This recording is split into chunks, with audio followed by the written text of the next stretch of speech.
ఈ video click చేసిన వాళ్ళకి నా ధన్యవాదములు. ప్రతి ఒక్కళ్ళు చివరి వరకు ఈ వీడియోని చూడండి. ఇక వీడియోని ప్రారంభిద్దాం. నమస్కారం. ఈరోజు మనం ఒక అద్భుతమైన ప్రయాణం చేయబోతున్నాం. గంగావతరణం. ఈ పేరు వినగానే మనకు గుర్తొచ్చేది ఒక పౌరాణిక గాథ కదా. కానీ ఈరోజు దాన్ని ఒక కథలా కాకుండా పర్యావరణ ఇంజనీరింగ్ ఇంకా మోడర్న్ లీడర్షిప్కి సంబంధించిన ఒక మాస్టర్ క్లాస్లా డీకోడ్ చేద్దాం. ఆశ్చర్యంగా ఉందా? ఈ పురాతన గాథ వెనుకున్న అసలు రహస్యాలు తెలిస్తే మీరు ఖచ్చితంగా ఆశ్చర్యపోతారు. పదండి మొదలు పెడదాం. సరే, టాపిక్లోకి వెళ్లే ముందు మీకో చిన్న ప్రశ్న.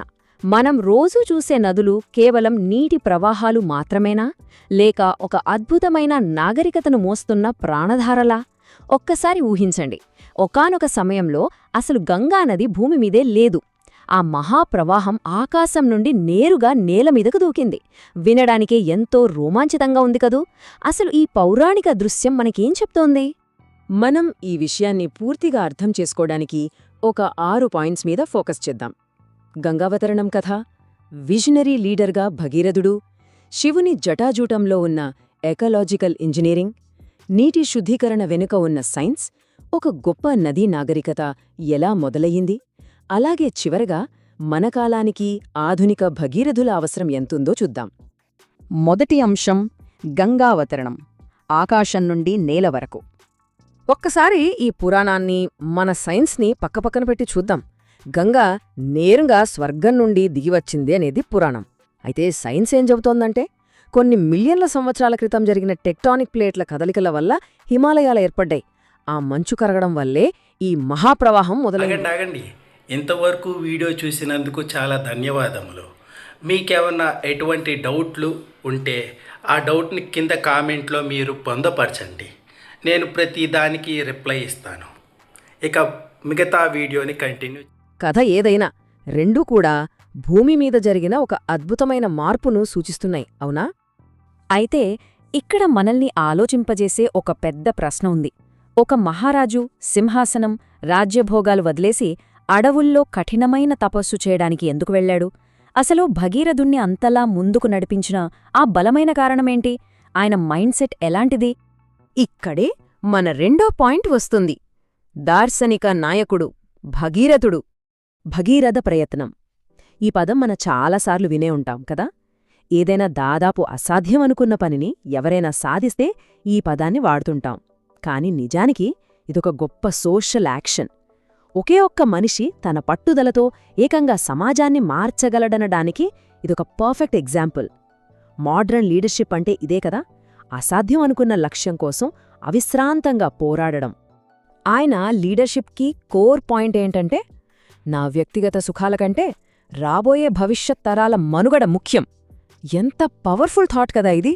ఒక నిజమైన నాయకుడు ఎప్పుడూ తన గురించి కాకుండా రాబోయే తరాల గురించి, తన సమాజం గురించి ఆలోచిస్తాడు అనడానికి ఇంతకంటే గొప్ప సాక్ష్యమేముంటుంది చెప్పండి. దీన్ని కొంచెం సైంటిఫిక్గా, సామాజిక కోణంలో ఆలోచిద్దాం. గంగావతరణమనేది ఆ రోజుల్లో ఎండిపోయిన భూములకు నీటిని తీసుకురావడం కోసం చేసిన ఒక భారీ డైవర్షన్ ప్రాజెక్ట్. నదుల ప్రవాహ మార్గాలను మార్చడమంటే మామూలు విషయం కాదు కదా. ఆనాటి పరిస్థితులకు తగ్గట్లుగా చేసిన అద్భుతమైన ఇంజనీరింగ్ ఇది. ప్రజల దాహాన్ని తీర్చడం కోసం ఒక నాయకుడు చేసిన. ఆగండి. ఇంతవరకు వీడియో చూసినందుకు చాలా ధన్యవాదములు. మీకేమన్నా ఎటువంటి డౌట్లు ఉంటే ఆ డౌట్ని కింద కామెంట్లో మీరు పొందపరచండి.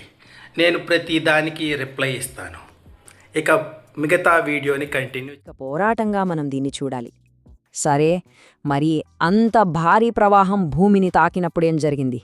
అదే మన మూడవ అంశం, శివుని జటాజూటం, అద్భుతమైన ఎకలాజికల్ ఇంజనీరింగ్. మీరు పురాణాల్లో వినే ఉంటారు, గంగమ్మ అహంకారంతో కిందికి దూకుతున్నప్పుడు శివుడు తన జుట్టులో బంధించాడని. దీని వెనుక ఉన్న అసలు పర్యావరణ రహస్యమేంతో తెలుసా? ఇదంతా ఒక నదిని మచ్చిక చేసుకోవడమన్నమాట. ఒకవైపు అహంకారంతో దూసుకొచ్చే వినాశనకరమైన వరద ప్రవాహం, మరోవైపు ఆ నీటిని ఒడిసిపట్టి నెమ్మదిగా వదిలే దట్టమైన పర్వతాడవులు. ఇక్కడ శివుని జుట్టు ఒక పెద్ద రిజర్వాయర్కి లేదా హిమాలయాల్లోని దట్టమైన అడవులకు ప్రతీక అని చెప్పొచ్చు. ఆ అడవులే కదా ఆ విధ్వంసాన్ని ఆపి ఒక నిర్మాణాత్మక శక్తిగా మార్చాయి. అందుకే ఈ స్టోరీలో శివుణ్ణి మనం ఒక ప్రకృతి సంరక్షకుడిగా చూడాలి. ఆయన భూమి మునిగిపోకుండా కాపాడాడు. గర్వంతో దూసుకొచ్చే ఆ ఫోర్స్ని డిసిప్లిన్గా మార్చాడు. హిమాలయాల్లోని దట్టమైన అడవులు ఆ వర్షపు నీటిని, మంచును ఎలా పట్టి ముంచుతాయో ఇది మనకు స్పష్టంగా సూచిస్తోంది.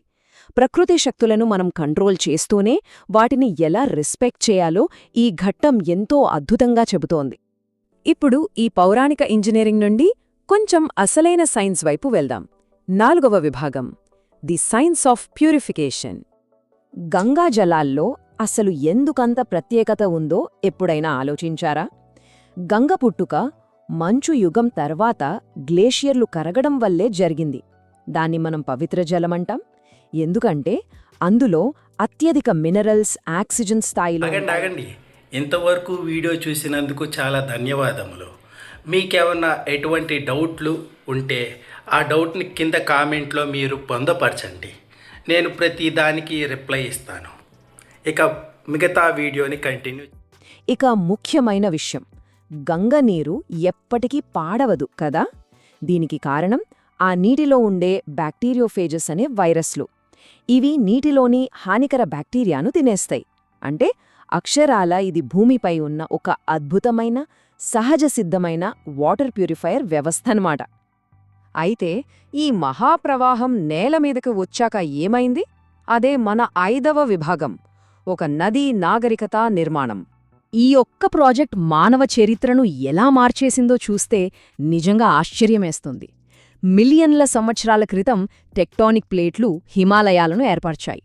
మంచు యుగం చివర్లో గ్లేషియర్లు కరిగి ఈ నది పుట్టింది. ప్రాచీన కాలంలో భగీరథుడి ప్రయత్నం వల్ల ఎడారిలాంటి ప్రాంతాలన్నీ పచ్చగా మారిపోయాయి. కాశీ, హరిద్వార్ లాంటి మహానగరాలు ఆ నది ఒడ్డునే పుట్టుకొచ్చాయి.